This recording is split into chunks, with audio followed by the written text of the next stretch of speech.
Hello, everyone, and welcome back to the Waken and Align podcast. Today, I'm joined by Camille Michelle Gray. I'm so excited to have you on. Welcome. Thank you. I'm so happy to be here.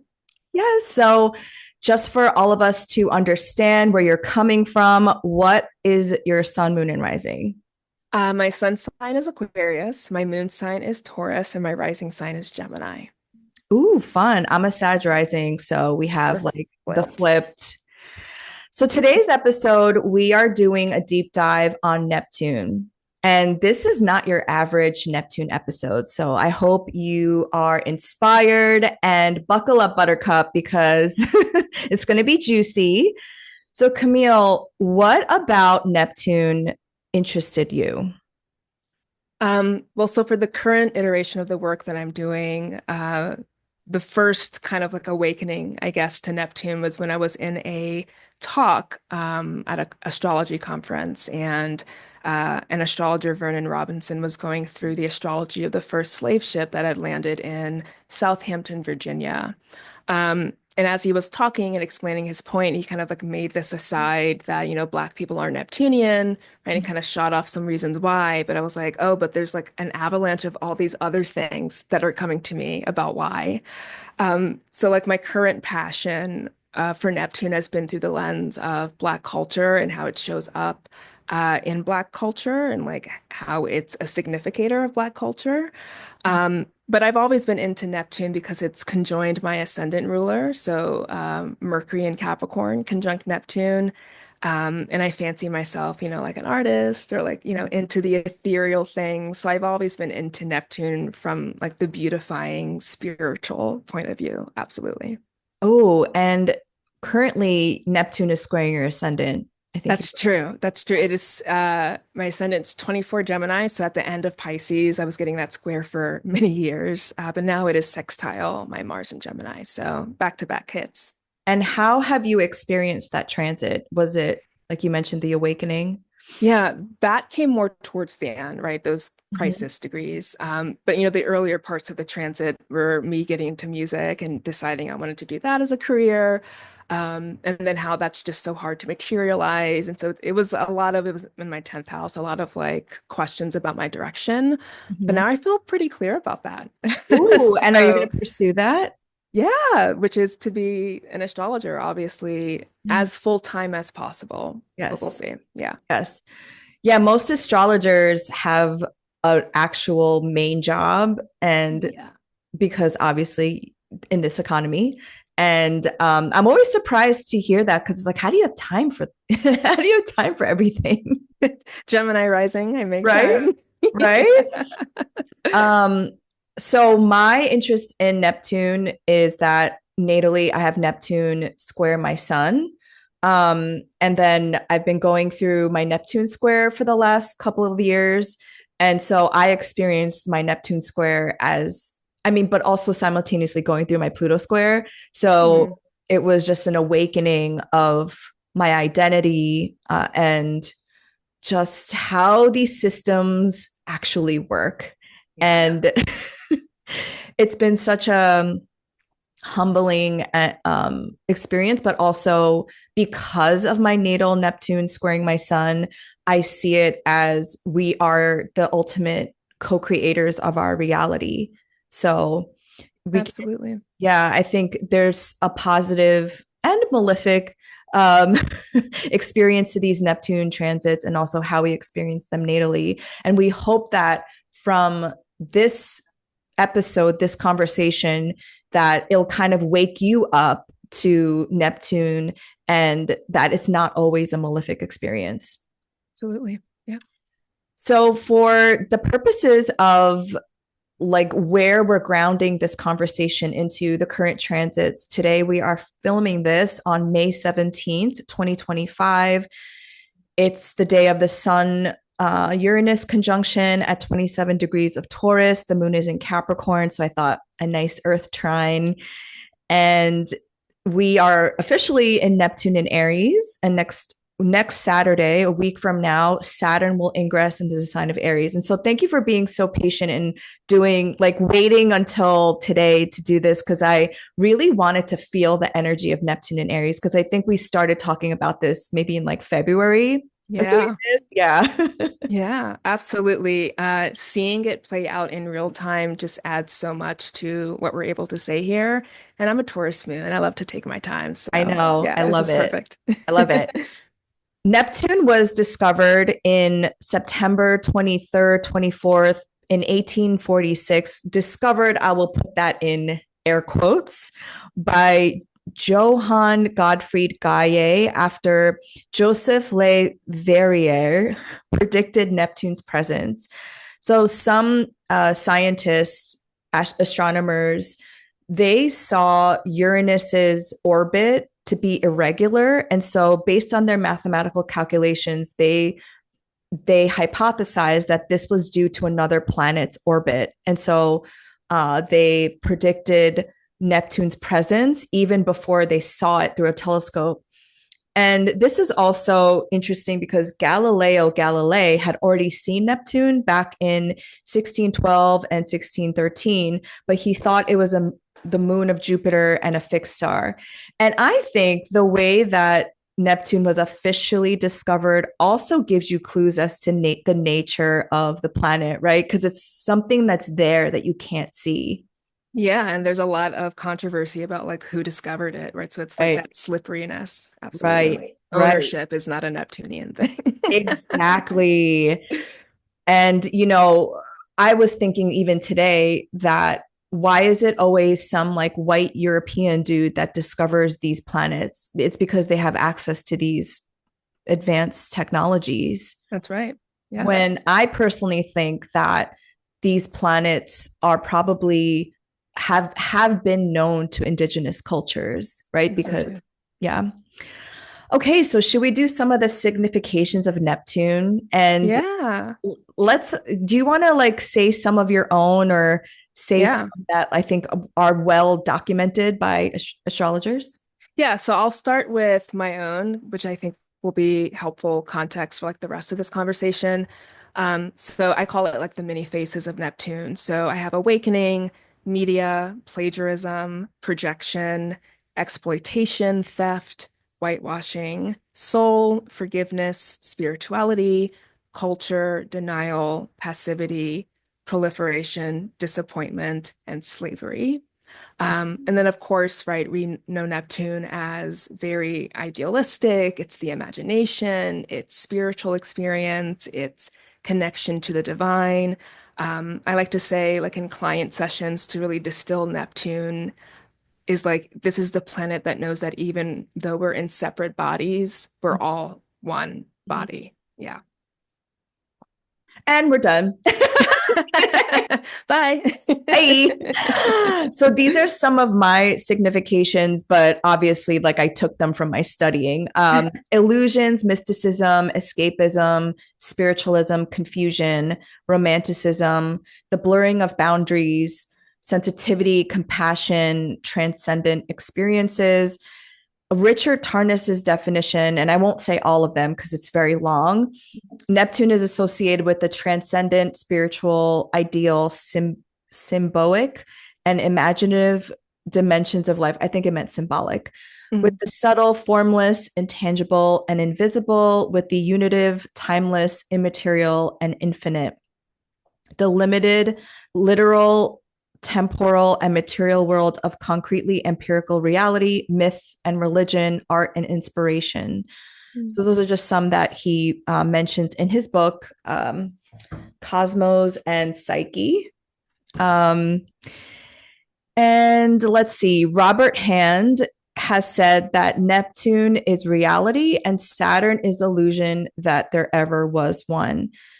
And actually, my interest in this topic as related to Black, Indigenous, and people of the global majority was actually because I went to, back in February, I went to a James Baldwin exhibit at the Brooklyn Public Library.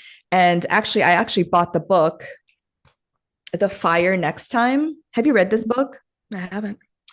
And James Baldwin has Sun, Neptune, North Node conjunction in Leo. And he basically has this letter that he writes to his nephew in the 100th anniversary after the Emancipation Proclamation. And if I could just read this one excerpt, he writes, "You have, and many of us have, defeated this intention, and by a terrible law, a terrible paradox, those innocents who believe that your imprisonment made them safe are losing their grasp of reality."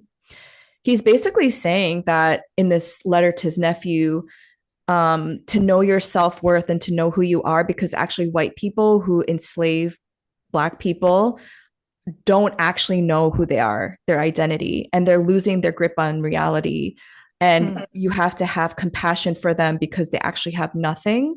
And so when I read this at the library, I was so curious. I was like, what's James Baldwin's Neptune placement? And of course, then I realized, wow. And then my friend Tasha Begg, who you're friends with, that's our mutual friend, said you should talk to Camille Michelle about Neptune and the Black experience because she had this whole body of work. And so thank you, James Baldwin, for that awakening moment I had at that time, which led me to you and this conversation. So Yeah. just shout out to him. He is at the very beginning of my presentation when I give a talk about this. He has a video where he just perfectly distills this connection. Mhm. So he's very much a part of this for me. He's like a living, breathing part of this. Yes. And I think what really resonated with me is this idea of white supremacy being false. It's something that is projected onto the rest of the global majority, and we then accept it as truth and our reality, and we kind of go through life in this Neptunian confusion and illusion until we have a Neptunian awakening. Absolutely. We're like, what? Yeah. And W.E. Du Bois or Dubois called it double consciousness, right? Or like the Yes. veil, like constantly having to see yourself only through the projection of others, or again, like trying to reconcile like two identities that seem irreconcilable and dealing with that contradiction. Yeah. Yes, I'm so glad you brought that up. I also read that too around the same time. Yeah. So, well, this is more my hypothesis, and I'm just helping put more of this work and building upon Camille's work. But Neptune is seen as a malefic through the cis hetero patriarchal white supremacist lens because Neptune is, I think, an anti-capitalist, it's like non-binary, it's multi-dimensional, neurodivergent, and a Neptune transit can awaken somebody to their true essence and in turn reclaim their sovereignty and agency. And so I believe Neptune is the illusion and belief that white is superior, when in reality, white people don't believe that to be true. Neptune, depending on the natal position or transit, can inflate someone's ideal of themselves. When a group was to subjugate another, there is a veil that's cast over a population to make them believe they are less than. So shall we start talking about your body of work? Yeah, that is such a great appetizer to it. Yeah, so it's called Neptune in the Black Condition. Again, seeing um, Neptune as a significator of Black culture in so many different ways. And, one of the things I just wanted to pick up on like what you just said about why it's an anti-capitalist planet is also because it's the part of us that can imagine a different reality, right? And so it's a threat because it's so visionary, right? And we'll talk about in Aries what that may look like. But yeah, and the double consciousness and seeing oneself through a veil and how this is all kind of like this illusion of what is pure, what is right, what is best, and how that isn't true. And again, like picking up on what you said, I think on Instagram, like we are just so culturally rich, Mm-hmm. and only a consciousness of bankruptness would seek to keep extracting. Mm-hmm. Um, So yeah, so Neptune as that, Neptune as the blues, Neptune as the transmutation of pain into these beautiful works of art, Neptune as prayer, Neptune as switching in and out of realities, right? I get to be a Black person in this space, but I maybe have to be a different version in another space. And also like the magic of it all, right? The soul of it all. I think soulfulness and soul food and just the soul that Black people put into everything is a direct manifestation of Neptune. And that just like it just permeates, even though it's immaterial, if you know what I mean. You can just step into it and feel it or taste it or hear it. You know what I mean? So yeah, that's generally what my talk is about. And also just looking at Neptune and the charts of really important Black folks, I noticed quite a profound connection between people who changed culture or people who were the first to do things in the Black Mm-hmm. community having loud Neptune placements. And Mm-hmm. James Baldwin was one of that on the node with the sun or on an angle were kind of like my Mm-hmm. uh, ways to look at that. Mm-hmm. So yeah, it's just such a potent presence, and it's kind of funnily enough, kind of like hidden in plain sight, this connection, which is Mm-hmm. such a Neptunian thing. So I feel so honored to just be able to talk about it and make it something that exists because it does. It's there. And we were sharing voice notes last weekend where I feel, well, we both feel that Neptune is using our vessels as channelers for this planet, this living embodiment Yeah. of how misunderstood Neptune has been. Yeah. When I first got my chart reading by a white man, Mm. he just said only bad things about my Neptune placement. And I literally internalized that. And Mm. I said, oh my gosh, am I just going to always be confused about myself? And I have Neptune in my first house. So it's been this journey of really understanding who I am as a person in relation to being a Korean of the diaspora in the United States, but also a child of immigrant parents and um, everything, all the layers of my identity. And so it wasn't until I really just sat with my Neptune ness and square during the Neptune square that I was like, actually, there's another part of Neptune that I'm not seeing. Yeah, and I love that like reclaiming. And it's so unfortunate how one bad interpretation can really plant a root in you. I Yeah. had a similar experience. It was more recent, and so I feel like you should have known better, Camille, like as an astrologer. Yeah. But someone I respected on a podcast was speaking about Neptune in such dire terms, and I had this Mercury Neptune conjunction, and I don't know. I like felt like I was gaslighting myself into like loving that. I really love that placement. I'd always loved it. Mhm. But like, oh, you're living in a fake reality. You can't tell like what's real or not, or if you're Mhm. manipulating people or if you're being manipulated. And I like kind of had a little bit of an identity crisis and it spiraled into a larger depressive episode. But it's so Mm. interesting that Neptune was part of that. And so I think part of this work is also bringing that back. Like I've never Yes. looked at Neptune this way. I've always Yes. loved it. And so I love that it's showing itself to me in this way because it feels affirming. Mhm. I feel like gaslighting is also a Neptunian thing, Yeah. right? Yeah. Um, Yeah. so, just for the purposes of people who don't know really about Neptune, Neptune is the Roman god of the sea and Poseidon in Greek mythology. I was actually asking if Yemeya from the Yoruba tradition would be a counterpart. What do you think? I think so. Okay. Yeah, absolutely. Yeah, because she was the Black Mermaid, if y'all don't know. And I feel like her protecting the children of the the transatlantic slave trade, I feel like can be a expression of Neptune as well. Mhm. And in Hindu mythology is Maya, the boundless cosmic ocean.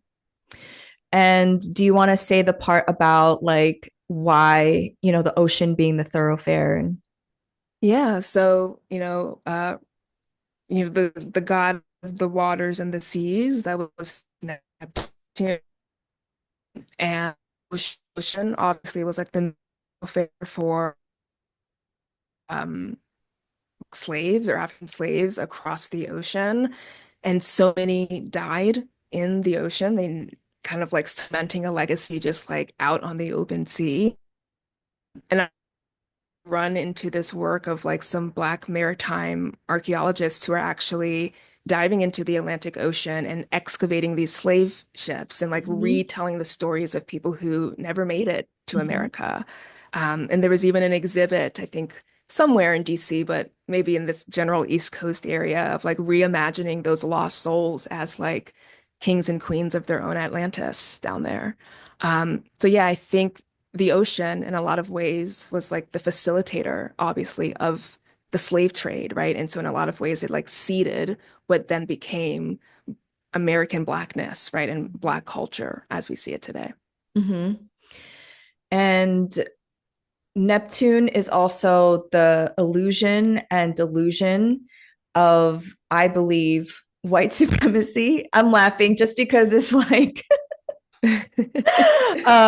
because it's to me, it's so, like you said, that word you used was so perfect. Bankrupt, Mm, a culture that is based on theft, and then you're going to tell people that you're better. It's just mm, like diabolical to me. Anyway, these white frameworks that we have to exist in, right? Like binary thinking and black and white, and anything beyond multidimensionality or neurodivergence or non-binary thinking, it's those are the things that they don't want us to be, because then we think out of these oppressive systems. yeah. And you know, you just made a light bulb go off where, of course, like illusion is part of Neptune. But when you think about like, colonizers, they only use that one version of Neptune. Let's just take the worst part of it. Let's just Yes. hone in on the illusion. Yes. And there's so many other options available, as you were saying. And so, yeah, it's like they stripped Neptune and made it such a one-dimensional experience. So no wonder that's showing up in people's readings. But it's Yes. so many other things, and it's the promise of a better, newer, and more tolerant tomorrow, right? And that, again, as I said, is a huge threat, huge threat. Yes. And even the concepts of imagination, right? I think, which is very Neptunian, and being able to stretch your mind out of the bounds of this reality. And I was actually talking to Amanda Seals yesterday, and she said, white people just, because of their epigenetic coding of colonization, they it's impossible for them to imagine. And that is also why everything in this world that is happening right now is of the imagination of a white colonial mind, Mm, because that's the only thing they can dream up. yeah, And the moment that Black people, indigenous people, people of the global majority were creating all of these things, that's when they start to like infiltrate and start stealing our ideas and music and art, because they cannot think in that way. And of that's course, right. I'm talking about whiteness, not like necessarily white people. Yeah. But I think that Neptunian, like you were mentioning, the I don't know if you mentioned yet, but you Mhm. said it in the notes of like taking and theft. Yeah. And like the very slow erosion and the brainwashing now of people maybe born in a later time who don't know the roots of country music. I mean, people in even my age group and older that don't know the roots of, for instance, country music, because there's just been a story told over and over and over and over again. And people just believe it as fact. And then those beliefs become realities and they become actual structures. And then, of course, it feels real because that's all you see ever, Yes. right? Yeah, and you're referring to like country music and Beyonce, because now she's on That's this right. Cowboy Carter tour. And I think a lot of the country music industry was like, why is this Black woman in our industry? And it's like, yo, that like the roots of country music were from Black people. Yeah. Yeah. Absolutely diabolical, as you said. It's Yeah. almost like, do you just not want to look at that in Mm-hmm. the age of the internet? Yes. We're going to talk Um, more about Beyonce and Cowboy Carter later on. So I just want to get through like all the meanings of Neptune. Neptune is also spirituality, mysticism, and the metaphysical realm. And as you mentioned, Black girl magic and soul food and kinship, and the ways in which all of us are interconnected, right? And I think that's also a threat to white supremacy because their mhm. tactic is divide and conquer. Absolutely. Yeah, like creating factions so we can't like see what's actually happening. Mm-hmm. Yeah. And you could even see that now within our own movements because historically we've all been in solidarity with each other, especially like 1960s, 1970s civil rights movement. There were the Young Lords and Black Panthers, and also like the Asian community. We were all intertwined in our movements for liberation. But again, like because of divide and conquer, they then use our identities as tools against each other. So you have like the model minority myth, and obviously within each culture, we have anti Blackness, but then we're used as tools against each other, which that's why I'm so outspoken as an East Asian person, because it's like, no, like that's not true. They're using us as a way to pit us against Black people. And like, Right. I refuse. Yeah. Yeah. And in a world that they've created where it's only ever about power and hierarchy, who Mm-hmm. could blame them for then Mm-hmm. turning, right? Because that's the only Yes. road that's offered to you.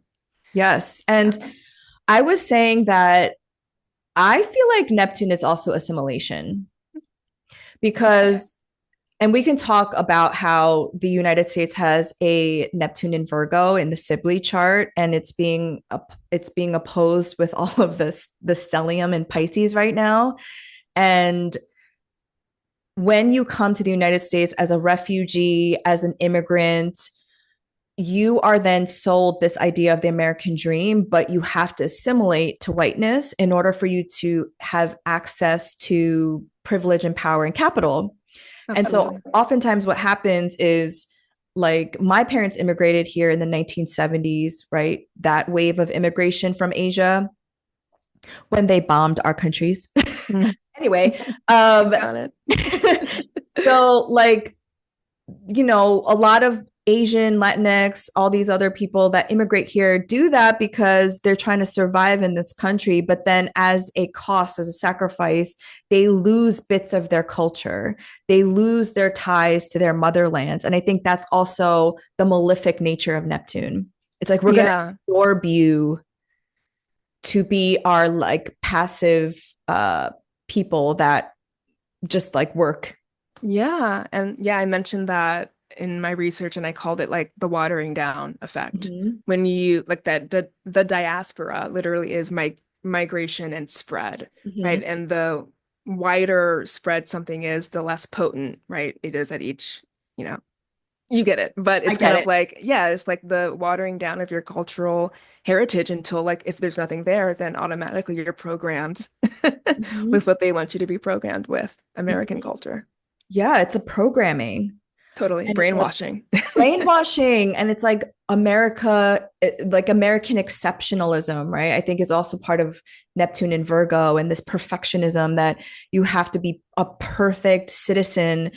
Meanwhile, I feel like that illusion, that veil is lifting. I think a lot of people are realizing it's all false. It is. Yeah. And I see it also as like the illusion of meritocracy. Like, oh no, we only reward people who are good and who worked for it. No, you don't. You No. reward whiteness or assimilation or Mm-hmm. proximity to Mm-hmm. whiteness. Let's be serious. We can see that happening right now. These people are not qualified. And do we even have freedom? I think it's the illusion No. of freedom, Yeah. right? Because like if you can't protest, that is Mhm. an infringement on your First Amendment right. If you can't speak out against a genocide or people being kidnapped off the road for protesting, freedom is an illusion. That's right. Yeah. And that's part of the American dream, right? It's say what you want here. Our government doesn't Mm-hmm. suppress. Uh-huh. Sure. You only do if you be quiet about the things that the US is doing wrong, like the war crimes. Yeah, or amplify what they want you to amplify, which is propaganda. Exactly. Yeah. Exactly. And capitalism. Neptune also had it, like it signifies mind altering substances like alcohol, psychedelics, and plant medicine. And we can go into a whole other side tangent about how used to pump heroin into predominantly Black neighborhoods. Neptune as also the abuse of alcohol, the abuse of psychedelics, but also appropriation of plant medicines and having like a white shaman start to serve these like cosplaying a shaman and then infiltrating these wellness spaces into thinking that it's about self-care and that is a whole other like thing that happens with Neptune. Yeah, and it's not even like at the psychedelics level, it's like literally yoga. Let's just start Yes. with that. Yes. And how that has been proliferated, right? All these like wellness things that are like robbed from Eastern cultures and then repackaged. So annoying. Yeah. Yes. And then I guess lastly, we're just touching on these topics to go further, deeper. Neptune is Hollywood and film. So back in 1861, 1860s, when Neptune went from Pisces to Aries, that was when there was an invention of film photography, and photography was used in the Civil War. And we'll see that again, like mirrored in this Neptune and Aries. Yes. Yeah. Yeah. Okay, so let's dive deeper. What calls to your heart? What would you like to talk about first? Do you want to talk about the nowness of Neptune and Aries? Yes, let's do it. Okay, so to dive in, if the theory is that Neptune is the significator of Black culture, then we have to assume that when it makes an ingress, which is major because it's a slow-moving body, that that is going to say something impactful about the culture, right? It'll show up in the culture. And boy, has it, right? Just to list a few things, and maybe we'll dive into each of them individually. Cowboy Carter tour, which you've already kind of brought up. We also found out that Beyonce herself is an Aries rising, and Mhm. pop stars and celebrity and film, as you just said, like there's a Neptune connection there, and it Mhm. puts Neptune at the top of her chart, which fits my Mhm. research. We Mhm. also have Sinners, and the runaway success of that deserved. We have a kind of Black heritage Pope, right? We have like some Blackness there that people in New Orleans are claiming, and of course the Met Gala and like Black dandyism. Mhm. And then just recently, a couple days ago, the burning down of that plantation, Nottingham plantation in southern United States. I forgot which state. Louisiana. Louisiana. There you go. Yes. And it was the largest antebellum house. Hmm. Uh, so it, yes, burned down. And I think Yes, it was built in 1859, 2 years before Neptune's last ingress into Aries. And that's right. actually, because of the Civil War and John, the owner, John, what was his name? Randolph? Because I don't That's want to right. say his freaking name. The John dude. Randolph, the dude, didn't want didn't want them to didn't he didn't want to serve in the Civil War. So he made his wife stay at that house and he took like 200 enslaved people with him and he went to Texas. Yeah, And I was like, what a terrible human on like so many levels, so many right? levels. And Yes. actually, he was born in Virginia, Mhm. but he moved to Louisiana. And well, at first he was like going to plant cotton, but he realized the climate was different. So he was like, let's plant Yeah. make it a sugar plantation. Yeah. So all of these things we're learning about this terrible man. And what's so is that then they converted it to a resort where then people had weddings. Like, what the hell? What a That's also disgrace. Yeah, that's also Neptune. It's like the erasure of the history, right? absolutely. And the sinister nature of the history, not just like erasing the history of the land, but like what was actually done here and why Mhm. would you want to like get married on soil filled with blood? And yeah. Ugh, Whiteness. yeah. Should we look at his chart since We we're on the topic? shall. Okay. Yeah. So he has a birthday, don't know the time, but I only want to look at planets that, it wouldn't matter what time Yeah, it is because they wouldn't have moved. exactly. Can you see this? I can see one sliver of it. Now I can see all of it. Okay. Thank you.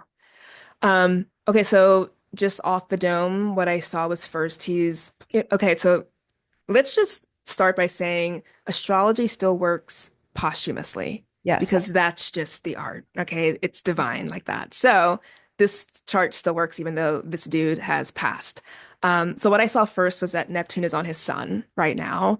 Mhm. I think that does something to increase one's identity, like just being talked about in the culture. But fire being talked about in terms of fire, but also violence and True. bloodshed.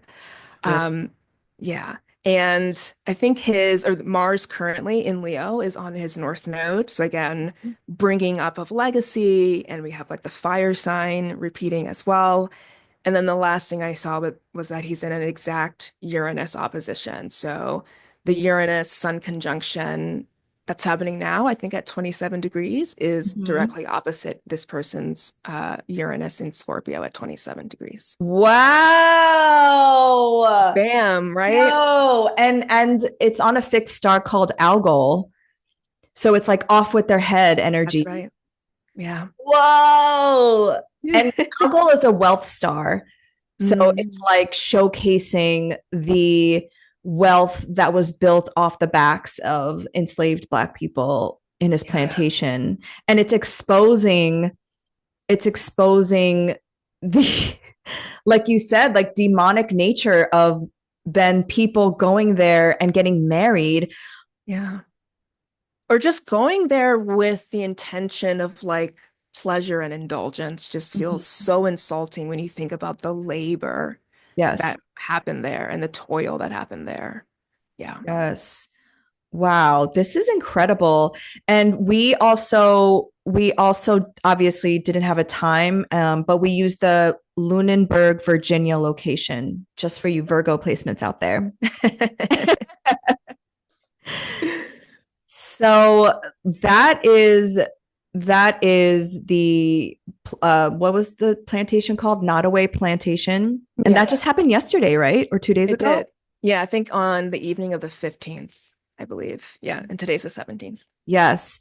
And I love the fact that too, we're a week away from Saturn ingressing into Aries, and it's about, the burning down of structure. Yeah. Yeah. I love that Goodbye. too. Bye. And also it feels like punishment, like consequence when Neptune or when Saturn comes around, like let's just get Yes. rid of this. Let's just do Yes. scorched earth here. Yes. And I love that the general consensus that I've seen is people applauding this. Like it should burn down, Yes, me you know? too. I mean, there's been some people who are like, history, we should preserve history. But in my Oh. head, I Googled it. I was like, there's several 100,000 plantations left. Some of them turned into museums. We have enough. We have Mhm. enough. Okay, we get it. Yes. So bye bye. Yes. Oh, disgusting. Anyway, um, that was just recent too. And what else about Neptune and Aries? So, Yeah, so if you want to look back historically at Neptune and Aries, because again, these things rhyme through time. So if you Mhm. look back what was happening then, you can get a reasonable idea of what may happen now. So I had already hypothesized that Neptune and Aries for Black culture will be this kind of proclamation, loudness, proudness, being centered through Neptunian mediums like film and art and music. Mhm. So yeah, Aries is kind of in your face about it. I'm very clear about it. Like this is my Yes. blackness. So the last time Neptune was in Aries was around 1861, 62 until 1875. And of course, right at the beginning of that time, we have the Civil War starting, right at the tail end of Neptune Pisces, and Mhm. then early Neptune in Aries. Mhm. So again, like just like images of like fighting and fighting for sovereignty. Mhm. A couple years later, 1863, and I think we have this chart, we get Yes, the Emancipation Proclamation. And I did actually just want to like talk through this because I think it says sure. a lot about why that wasn't anything. Why that wasn't anything? Yeah. Yeah, I mean, like it didn't really free anyone or anything. And I want to maybe talk about why. So Oh, I of think it course. was proclaimed by Abraham Lincoln on, yeah, Jan 1st, 1863. Well, he I ran on want to, this campaign. yeah, He yeah, said that when I become president, he will emancipate enslaved people. That's why shit started going down because the South didn't want to give up slavery. that's right. Yeah. Yes. Sorry, Yeah. continue. Yeah, no problem. That's totally true. It adds context, really helpful. But in the chart, of course, Neptune is in Aries, but you can see that it's opposite Saturn at 5 degrees of Libra. Now, Mhm. this kind of rhymes with the fact that Saturn will now be with Neptune instead of against Neptune. So I still think that there's a little bit of a cycle happening there. Mhm. I think it's funny that the Emancipation Proclamation was technically an executive order, Mhm. very similar to what we're seeing this person in charge do now. It's kind of like fake power. You know what I mean? I'm just going to say this and it'll be the law of the land, right? Mhm. But there was no real fabric or framework for how to actually integrate Blacks into society. So there was no real Plan. legal protection, right? So I see that as Neptune perhaps weakening what Saturn in Libra can do, right? And then of course that led to Reconstruction, which paved Mhm. the ground for Jim Crow laws, right? That essentially opposed this freedom that was supposed to happen. So some things I thought about with this and pulling in some archetypes of Neptune here is like performative allyship, like the fake Mm. veneer of something or like the Yes. appearance of freedom, right? Versus Mhm. an actual reality of it. I Mhm. feel like Saturn and Aries this time around is going to be like, let's work on the reality of it. So, fingers crossed there. Obviously, the Emancipation Proclamation and this whole era, there was major backlash. So I don't see this happening in its current iteration without a fight.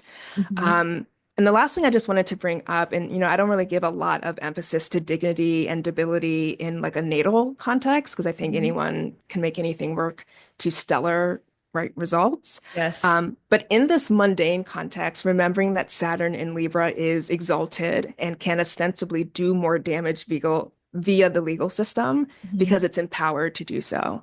Right. But Saturn at its fall in Aries can also be like this symbolic fall then of those laws and structures Mhm. and hierarchies, right? That kind of limit us.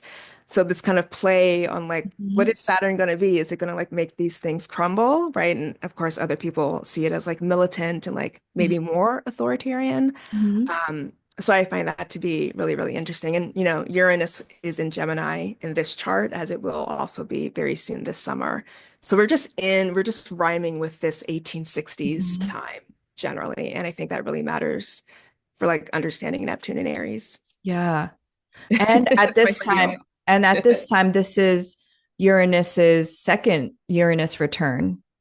At Yes. the Emancipation Proclamation, because the first one was obviously the settlers emancipating themselves from the British monarchy. Hmm. And so at this second Uranus return, it's we are emancipating other people who Hmm. we were enslaved I love that. symbolically, as you're Yeah. saying. No, I do believe you with exalted Saturn. I think exalted Saturn and Libra people actually uphold the status quo.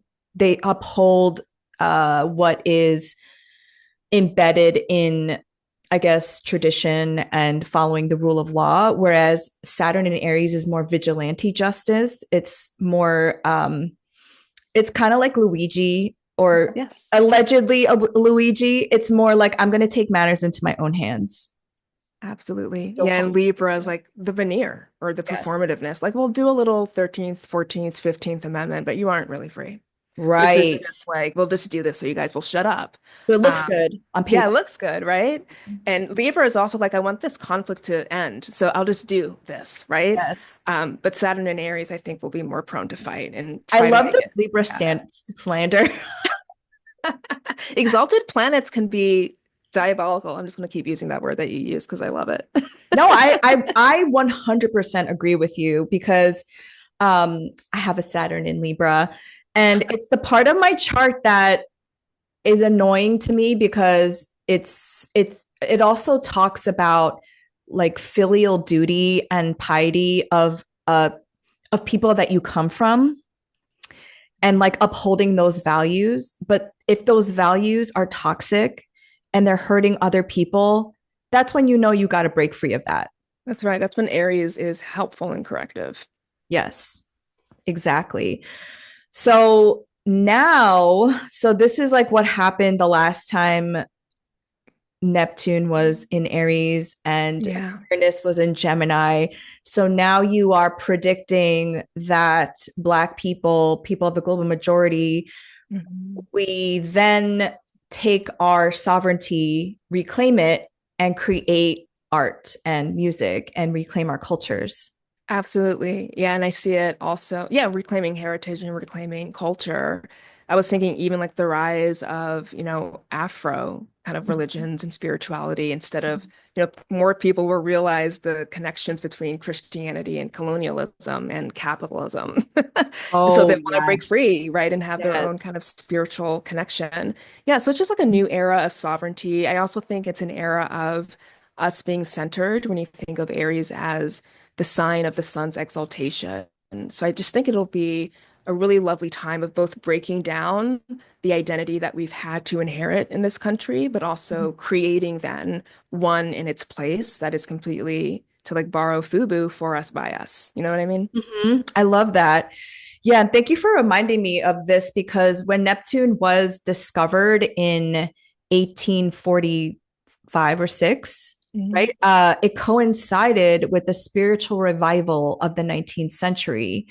And so this time was fueled by manifest destiny, this idea that white settlers on Turtle Island had this God-given duty to expand westward and essentially genocide the indigenous people of this land. And that's also what started the annexation of Texas in 1845. So that was between Neptune in Pisces going into Aries. And so what I kind of think is going to happen is the breaking apart of the United States in some way. Absolutely. Especially when you think about Uranus and Gemini as like small factions and like a splintering off. Mm-hmm. Forming a trine up to that Pluto, which is like unveiling the toxicity of society writ Yes. large. And in response to that, it's like, oh yeah, the only viable thing to do is split and And multiply. that is really in alignment with Pluto, the USA's Pluto return. It's like this breaking apart of this empire. That's right. Why do we have 750 US bases around the world when we don't have healthcare? Mm. That's all we're asking for. Yeah. And Like like I our feel like basic human needs, you know? absolutely. And I feel like there's a part of Aries that's like, this is simple. This, and this. There's no obfuscation, right? Pisces, I guess, can get like lost in the sauce and make it a spiritual problem. But no, it's like this, healthcare, money, reparation, however you want to like label it, Mhm. concrete things that Mhm. exist in reality versus. Yes.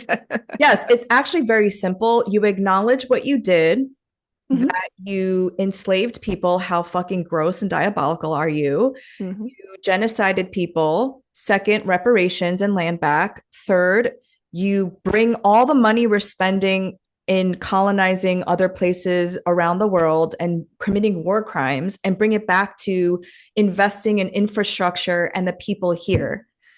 Yeah. And then when you Yes. do that, when you give people their basic human rights and needs, we can generate so many creative ideas that we don't need to colonize people. That's Like right. for me, it's so simple. Yeah. Like why is the first reaction or first thing you think of is to go into someone's homeland and steal their stuff? Yeah. It's so unimaginative.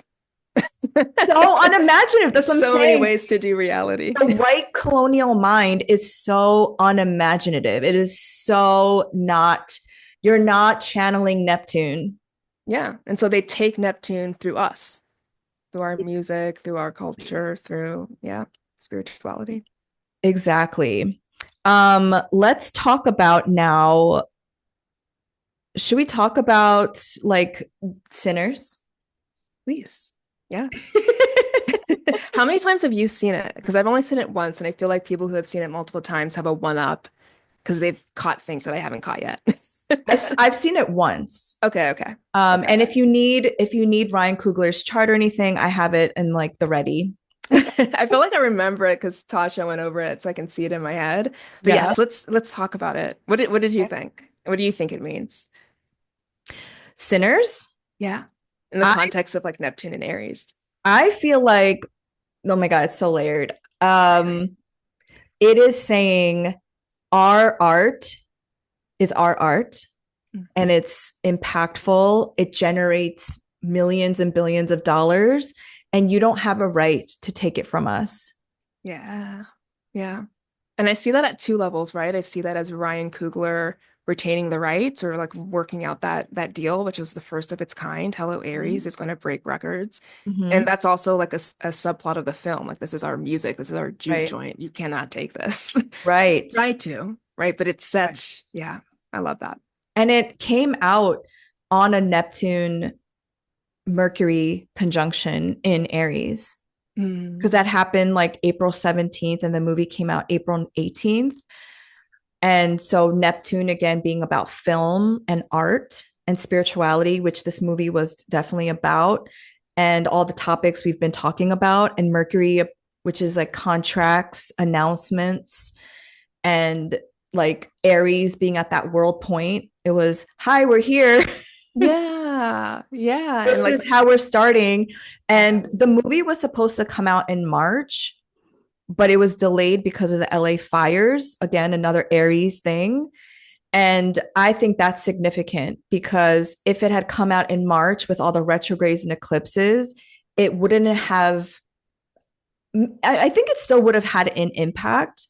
But I think the delay in having it be that weekend, Easter Yeah. weekend, was just more impactful with this. Absolutely. And I think we had cleared Mars retrograde at least Yes. by then. Yes. Yeah, it was such perfect divine timing. The ancestors Yes. were at work there in so many complex behind the scenes ways. Yeah. It was. And Ryan Coogler has his Neptune at, I think, 5 degrees of Capricorn, and Michael B. Jordan has his Venus at 5 degrees of Capricorn. And the two of them is like, we're making our dreams come true together.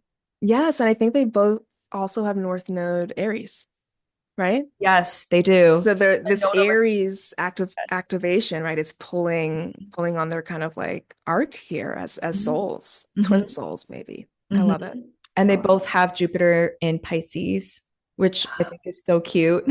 Yeah, like the artistic synergy there is so delicious. Yes, Yes. yes, yes, yeah. Yes. So did you like love the movie? Like what was your feeling about as you were watching it? As I was watching it, it was overwhelming isn't the right word, but there was a lot hitting me at once. First of all, I was kind of upset that I was learning things about my history for the first time. And then there was also like the plot, which in and of itself was like pulling at my emotions. But then there's also just generally the atmospherics of it all. And the South in and of itself is a character, and it's always been like a part of the world that haunts me and also inspires me in some way. So there was just a lot happening in my mind at once. But as soon as I left the theater, I was like, probably, I think I might have been changed just in a little bit, Yeah. especially because, personally, it's also mapping on with some ancestral work that I'm doing, like in my own life. Um, yeah, and it felt so affirmative also of this like Neptune work that I'm doing. Yeah, I was just feeling so many things, and I was so proud of Michael B. Jordan and proud of Ryan Coogler, who's such a phenom. Mhm. Um, yeah, I loved it, and I really want to see it again. I just wish I could find the time. No, I saw it in IMAX, and Oh, lucky you. yeah, I feel like, and even Ryan Coogler having it available in different formats is so Neptunian too, right? And being able to Mm. explain the genesis of the movie. I've watched so many interviews about him and how he actually got the download for the movie when he was visiting a cotton field for the first time. And when he was filming Black Panther and um, he went back to Africa and kind of studied his ancestral roots of like the most of the past, but visiting the cotton field was his ancestors from the most recent past. And so I also think Neptune is this ability to get downloads from your ancestors and be able to channel that. Because I think it only took him 2 months to write this script, Oh, yeah, that's how you know it's channeled. right? And I think in many ways, the ancestors are always with us, like supporting us and wanting us to tell their stories through our art. And that's why it's easy, and that's why they will facilitate the way, and that's why they will do all these machinations to make sure it comes out post retrograde. You Exactly. know what I And why mean? they burned down the plantations. That's exactly right. But yeah, and I think Ryan Coogler's Scorpio rising, so that would put Pluto right now just having shifted Fourth. into his Yeah. fourth, Yeah. right? So these powerful statements about ancestry and origins. And yeah, I'm not at all surprised that he was visiting the land and it came because that land is thick, full of just story and Mhm. mythology and emotions down there. Yeah, Mhm. I felt it. He captured it. Yes.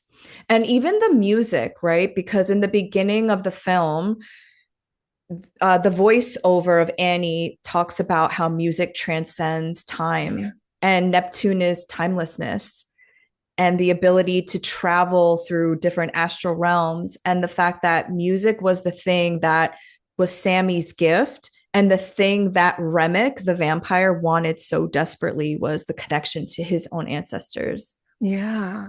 Yeah, but he had to do it via like theft. You know what I mean? It And had, I was just gonna say, like the Testament of Neptune. I think that maybe it was one of the most beautiful scenes I've seen in cinema of like the music scene and how it was shifting mm-hmm, between different modern iterations of we mm-hmm, have the girls twerking, we have like the Run DMC kind of like, yes. scratch tables. I was so taken by that. And I was like, look at Neptune. That Mhm. is Neptune. Wasn't it such a spiritual, like that Yes. scene was so spiritual. It was Yes. like transcendent of time and space.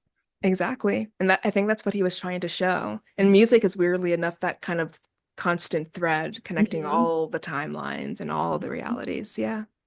And I watched an interview of Ryan Coogler. I think it was on the Breakfast Club where he was going through the death of Nipsey Hussle and his uncle and Chadwick Boseman, and he was listening to a lot of blues music to help him cope with and grieve.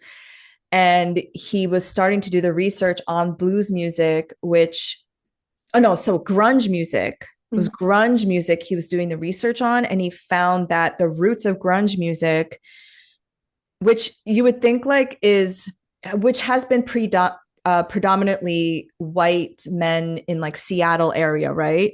Yeah. And like I'm thinking Nirvana. But when he started to do the research of the roots of grunge music, it was actually tied to the blues, Mm. which then he started to realize, oh, like this music is actually coming from people who used to sing while they were like sharecropping, that era of time. Wow, I didn't know that connection between grunge and the blues. Yes. I'll have to look that up. I'm Yeah. not surprised because what doesn't come almost from that? Or like like in Africa, like the instruments and the musicality Yes. there. Yeah. Yes. Apparently, blues music is the root of so many forms of music in like what we listen to now that it's like, wait a minute. Blueprint? Anybody? Yes. Oh my God. The layers of symbolism. Yeah, and I even make like a silly shout out in my talk that Neptune is blue. Although I did Google that and it's more like a greenish, light bluish Hmm. taint. Hmm. But the color blue, I'm realizing and I'm reading a book about it, has deep roots in Black community. Like it's not even just Yes. the blues, it's like the different shades of blue. And like Uh-huh. from Sinners, I learned about haint blue. which we saw that at the Met Gala, which is this like turquoise kind of blue that, Yes. folklore is like spiritual protection. I Yes. get like paint blue on my nails this time. So yeah, that movie changed me. Yes, you're absolutely right. And isn't Yes. like indigo, like, wasn't Mm, that also that practice in India? I mean, I'm not in, sure. Africa, I don't know. like Indigo, ink like the color dyeing. indigo? Oh, Yeah, dyeing things. I'm with sure. indigo. I'm sure. I'll have to look Because that that was up. like a very expensive kind of dye, which is why purple has always been associated with like royalty. Hmm. That tracks. I'll have to look into that. There's so many things to learn, which is And then sad, but there's also fascinating. no, but that's Neptune, right? It's like at the surface layer, but then when you keep going, you're like, oh, it's always been there. We just never were Yeah. privy to it. Yeah. Look, how deep does this ocean go? Yes. So I'm excited because the fact that this movie came out at like when Neptune is in Aries, I just pray and hope that we're just going to get more creative, original movies because that was another thing. It was the first time in such a long time I saw a movie that was completely out of the imagination of someone's like thinking. How many Yeah. sequels, prequels have we just had to watch? Like Yeah. no original content. Yeah. Like the same IP over and over again. And I think it was like it broke the record for like, I think it was original screenplay, but don't quote me on that, as like the first like non Yes. zeitgeisty movie to surpass an amount of money. And I think Avatar was the last one to do it Yes. over a decade ago. I Yeah. saw it, which was also about blue people. On a different planet. And it was also about pillaging of culture, was it not? Yes. The indigenous Whoa. people. Oh, I have to look back at the transits of when that opened. Yes. Thank you, Neptune. We're I seeing think it. I think it was during Neptune and Pisces. Yeah, for Right? sure. I remember I was in high school. So yeah, Neptune was in Yes. Pisces by then. Yeah. Yes. How Piscean. Right? Yeah. So should we like go deeper into Beyonce and Cowboy Carter? And you're gonna have to take the wheel on this because I'm not that familiar with Beyonce realms. Yeah, I mean, I don't really have much more to say about it except for this entire tour and then Cowboy Carter in a way is kind of like a revenge album. I mean, Is not it? that, I mean, just the fact that she felt like snubbed by the CMAs or just Mm, snubbed by white culture and being like, no, this is ours and I can do it really well. yes. And Yeah. I'm gonna sell a whole bunch of tickets and sell a whole bunch of, merch or whatever. So I Mhm. just think like the power and the potency of her going on tour and bringing this body of work to people in person, Mhm. is also kind of symbolic of this like changing of guards from Pisces to Neptune. So I Very. found that timing to be curious. Yeah. Yeah. And didn't she win a Grammy for this album? Yeah, AOTY, which is the first time she won it in the many years that she's been nominated. I don't know if Neptune was an Aries then, but we're still in that story, right? The end of Pisces, beginning of, Right. yeah, Neptune and Aries. Yeah, Right. And during this tour is when she revealed that she's an Aries rising, or like yeah, her birth time was revealed. that's right. She released her birth certificate. So, do you believe that's her true birth time? Because why would she want people to know? That's very interesting. I have like behind the scenes tea. I think, like Tasha knows a lot about this just because she works with the Astro Twins, but I kind of settled on the fact that there's no time that Beyonce can release that anyone would believe at this point. So why not just go with this? It was Ah, literally something that was printed on a certificate of record about someone's birth. So we're going to mhm. take it. Okay. Yeah, because the Astro Twins have always said they were a Libra rising, I think, or she was a Yeah. Libra rising. Yeah. Yeah. And that would have put it at like 10 a.m. And so this new birth time is essentially 10 p.m. Yeah. And so it is reasonable that Beyonce's mom got mixed up because it's 9:46 p.m., I think, Mhm. the birth time. Mhm. Yeah. Okay. And so Mhm. her Libra stellium would be in the seventh. And what does she have Neptune in? Sag? Yeah, in her ninth house. And I think it's like a perfect compromise because people were like, is she Libra rising or Scorpio rising?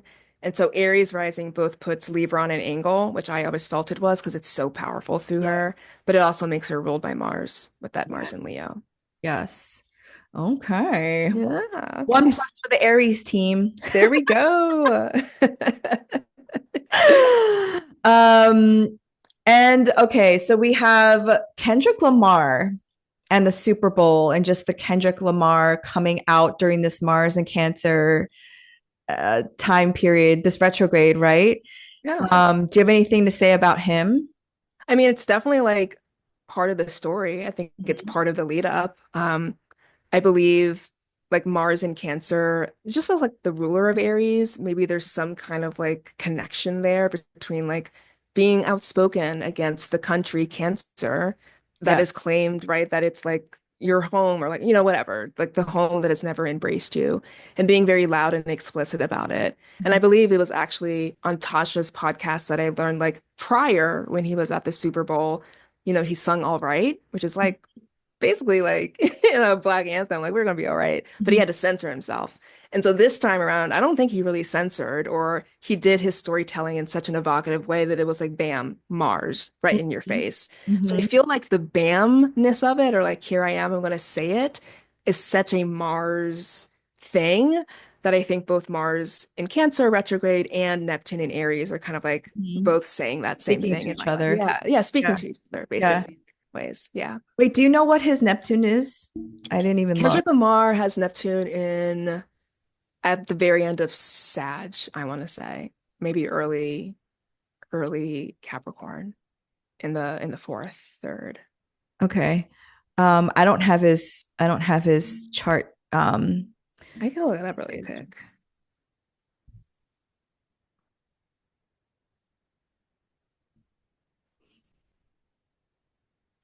He is Libra rising, and I don't know if you want to input it, but okay, yeah, he has Neptune, my bad, in Capricorn in his fourth house, opposite Okay. his Mars in Cancer.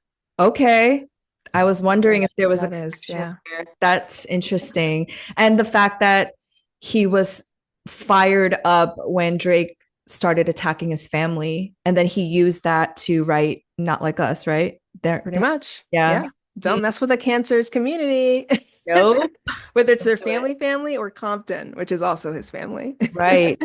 Yes. That was another thing I found interesting about Ryan Coogler's chart is that he has Mars and Neptune in his third house of Capricorn, Okay, yeah. which like he does not code switch. Like he has Mhm. a very thick Oakland accent. Mhm. And I feel like that is that connection to his neighborhood and the way he talks.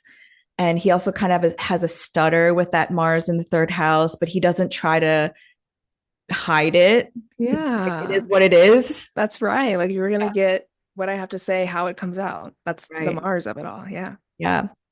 So I know we spoke a little bit about this, but like you could use this time as a manifesting moment. But what do you think is gonna happen in these next Neptune and Aries years? Oh my gosh. Well, from a political point of view, the way that I've been putting it is like we're waking up from this long dream or this long intoxication, and we're kind of hungover. But you can kind of see slowly but surely people are waking up to, like, for example, class consciousness, which is where we need to be. And it's never been about blue or red. You know what I mean? So I Yeah. see this, 0 degree, 1 degree kind of moment as like the initial waking up, which can be a years long process to like shake off that hangover. Mhm. But ultimately, because it is in such a generative sextile with Pluto and Uranus, that it'll be this time of productive reconstruction. And my optimist self is hoping that Aries starting this sojourn with Neptune can be a foundation upon which hopefully this entire transit of Neptune through Aries can build. Mhm. So yeah, a chance to build a new reality, but first really waking up to the harsh realities of the one that we're in. And we're just not going to move forward unless people wake up and get out of denial. I think people are like people are regretting their Yeah. votes, like, period. That's what you Mhm. deserve. Again, Aries makes it clear, bam, there is Yeah. no like Pisces, you can like, do whataboutism or be like, oh, I just won't look at it. But Aries is like, no, it's an arrow through the heart. Are you gonna look at it or not? I think the Neptune into Aries, I mean, Neptune in Pisces into Neptune in Aries is that wake up call, Mhm. that harsh reality check of the last 14 years of so Neptune transits every sign for 14 years. And you can either say, we're okay, this is the reality, and kind of resign yourself to taking any action. But what Neptune in Aries is asking people to do is take action, is to be Mhm. bold and courageous. And I do find it interesting that now in this Neptune and Aries time is also a Saturn and Neptune era too, which it like Yeah. brings a whole other flavor, which the last time they came together was 1989, 1990, like that cohort of millennials, which will have their squares. And I think that's also interesting because that that time when there was a triple conjunction of Uranus, Neptune, and Saturn in Capricorn, you saw like globally the Berlin Wall coming down, the South African apartheid ending, and Palestine, Yasser Arafat calling the independence of Palestine, even though like we see today it's still not. Um, Hopefully this time is also apartheid walls ending, but like now that energy being transformed into actually the liberation of people, because kind of like what you were saying about the Emancipation Proclamation, you see these moments of independence, but then the energy just being transmuted into, again, like the oppressor oppressing the oppressing others, Yeah, it takes a new form. The ghost just travels into a different body. right? And so hopefully in this time people take the time to do that inner work of transmutation as within, right? The Aries of it all, like owning up to the fact that you are also an oppressor, and Mhm. how the ways in which you then oppress others. Because I feel like that's the only way we're going to end these cycles. Yeah, because when you see it in yourself and you can watch it change, right, you then know that it's possible for others and you model that for others. Mm-hmm. There's always like a little bit of the poison in us that we need to look at. Yeah. Yeah. Wow. Is there anything else that we didn't touch on that you want to talk about or? Well, just like the Saturn of it all, one thing I just wanted to say about Saturn and Aries, and historically, people have looked at Neptune, Saturn again as like dissolution, and some of that may be coming from these a little bit outdated malefic views of Neptune about what that could be. And so I've seen it as like, yes, we are at this stage of unprecedented problem and issues. And so like Neptune and Aries is like time for a new dream. It's time for you to literally manifest a new reality and a new way of being. And so I'm really hoping that Saturn into Aries, again, will be that seeding. But when it comes to Black culture, I've looked at the last couple of times that, Saturn has been with Neptune, again, because that'll transmute, right? The way that Neptune is showing up. And I've just seen it as like increased cultural relevance, like Mhm. Saturn making firm our entry into like culture or the zeitgeist. So we were getting an influx of blues musicians when they were conjunct in Libra in the 50s. In the 90s with Capricorn, we were getting like hip hop and the Fugees and Tupac and R&B, and Yes. how that was like monumental and still is. And then of course now we're getting sinners, and we're probably having a whole generation of kids looking at Ryan Coogler who are now going to make their own movies, right? It's like, Mhm. so these are potent moments or maybe even milestones from that Saturn context. Oh, I love that. Yeah. Yeah, because Saturn is said to be fallen in Aries, and I do think a lot of astrologers say the most negative things about it. But I would also challenge that. It's like, Yeah. is it malefic, or are the structures crumbling? And all of us who are in the global majority are just like, let Yeah. it all Like, burn. yeah, the structure, just because it's a structure doesn't mean it's good. It's just there, right? So That I part. love that. I love that idea. Like, we need Saturn to be in its fall because we need these things to fall. Yes. It's like how, like, again, seeing it from the perspective of, is it really malefic? And who is it malefic for? And that takes me down this whole rabbit hole, Laura. I have like a whole idea in my head about like how different types of people experience the planets differently because, okay, Saturn is restriction. Restriction looks a whole of a hell lot different between a white person and a black person. So their view of Period. Saturn is completely different from our experience of Saturn and like what that could mean. It's a whole other Period. tangent, but you're so right. It's like Saturn isn't bad if what it's created is maleficent, like, Hmm. good or bad, is to Hmm. say. Yes, Tearing it because down. also like Saturn and Neptune in every conjunction in the past has been about breaking borders and boundaries. Isn't that good for people who want to be liberated? It could Hmm. be bad for empire. Hmm. That's right. People want to hog. And also the hoarding of resources. Mm. I have had a different look at abundance and wealth in these last couple years because it's like we live in an abundant universe, but we live in a system that is about hoarding resources Mhm. and wealth. That's right. So it's kind of like um, when the USA was having its exact Pluto return the last couple of years, and I would just observe the non-melanated folks, okay, white people, just like kind of crash out and be like, oh, everything is changing. It's like changing for you, but Yeah. it's like all of these things have impacted Black people and Indigenous people for centuries. Mhm. Yeah. So now you're getting like a little bit of a taste of it. Yeah, which unfortunately has to happen, right? It does. And I think that's the backlash. Like this will not be without pushback. That's also Aries. Aries is the vigilante, but it's also kind of like the militant, right? The Right. the goon from the government, right? Taking things into their own hands. So yeah, there will be a lot of that back and forth, but fundamentally people are going to have their eyes pried open. Yes. Yes, because you'll feel it, especially with these tariffs. You will feel it, and Mhm. you won't be able to ignore, like in Pisces. Yes. And the last time Pluto was in Aquarius was the Boston Tea Party, right? Hmm. Threw the tea over because of the taxes imposed on them from the monarchy. Absolutely. And it was just on tea, y'all. Just Like, on tea. like we need to do that again. Like, let's all meet at the Boston Harbor. Go back to the origin of the That's right. It's the most USA. American thing to do. Literally, revolution is embedded in our DNA as US Americans. So, Absolutely. Our chart has the IC in Aries. We are founded on war and separation. ooh, Yes. Yeah. ooh. Okay, that's another prediction. I think we mentioned this when we were talking about Uranus and Gemini that the United States is going to break apart Yeah, in the next couple of years. I think so. And that's similar, right, to the Civil War, like North, South. Yeah.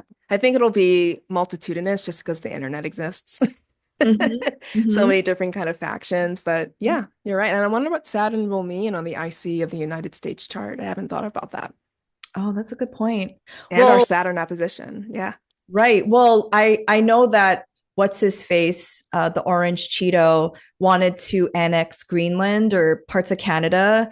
Yeah. So that's what he wants to do, but I don't think that's going to happen. I don't know. No, We shall see. we shall see. Yeah. So if people want to work with you, are your books open? And how can people learn more about your work? Yes, my books are open. I kind of open them on a monthly basis. So you can check now. I have some June slots available and we'll be opening July soon.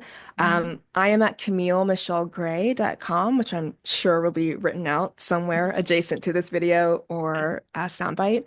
And people can find me at Millie Michelle on Instagram, where I post a lot of infographics, I think, Mhm. about astrology takes, and I'll have a lot to say over the next coming weeks about Saturn and Neptune and Aries. So Yeah. just a continuation of what we spoke about here. Your infographics are so interesting. And that's why I left Thanks. you that voice message last week. I was starting to feel not inspired by astrologers.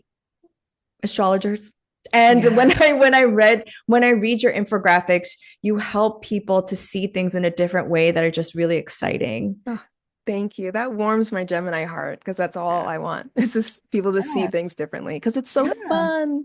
It's so fun.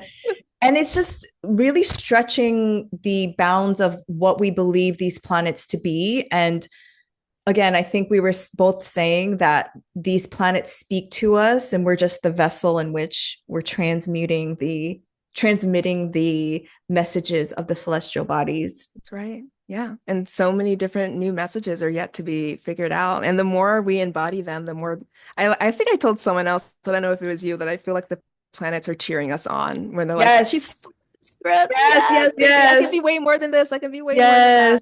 that. So if Like, you have don't like a box me wild, in. yeah, I was going to say, like, if anyone is watching this and they have like a take that really makes sense to them in their heart, but they haven't like read it in a book, please go for it, because we Mhm. need these like sparks of illumination to just Mhm. make this such a dynamic art. Yeah.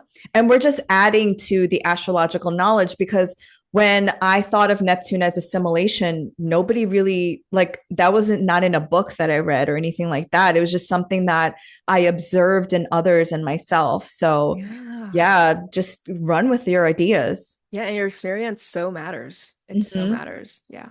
Yeah. Thank you so much for being on. This was such an exciting conversation. Yes, thank you so much for having me.